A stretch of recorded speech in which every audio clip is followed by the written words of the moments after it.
മനുഷ്യരെ വിശ്വസിക്കാൻ കൊള്ളത്തില്ല. പക്ഷേ ദൈവം അങ്ങനെയല്ല.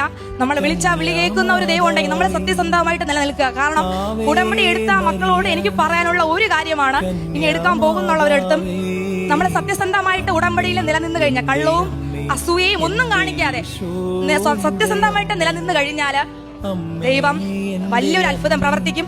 എന്റെ അനുഭവത്തിൽ നിന്നാണ് പറയുന്നത്. ഞാൻ ഇടയ്ക്ക് എന്റെ ദൈവം അപ്പോഴൊക്കെ എനിക്ക് കുറച്ച് എടുക്കാൻ പൈസ ഉണ്ടായിരുന്നു, പക്ഷെ ആ ഞെരുക്കത്തിനിടയിലും പക്ഷെ എന്നെ ഒരു ഇടയ്ക്ക് ദൈവം ഒരു പരീക്ഷിച്ചതാവാം അമ്മ, എന്നെ ഒരു വട്ടപൂജയാക്കി കളഞ്ഞു. അതെനിക്ക് വളരെ വളരെ എന്ന് വെച്ചാൽ വളരെ വേദനിച്ചു. എന്റെ മനസ്സ് ഒരു രൂപ പോലും കയ്യിലെടുക്കാൻ പറ്റാത്ത ദിവസമായിരുന്നു കഴിഞ്ഞ മാസങ്ങളിലൊക്കെ. ഞങ്ങൾക്ക് എല്ലാം നോക്കി അങ്ങനെ ഒരു രൂപ പോലും എന്റെ കയ്യിൽ എടുക്കാൻ പറ്റാത്തൊരവസ്ഥ. ഞാൻ ആകെ വിഷമിച്ചു.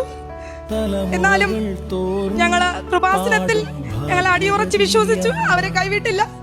അതിന്റെയൊക്കെ ഫലമായിട്ടാണ് ഞാനിപ്പോ നിങ്ങളെ വേദിയിൽ വന്നിരിക്കുന്നത്.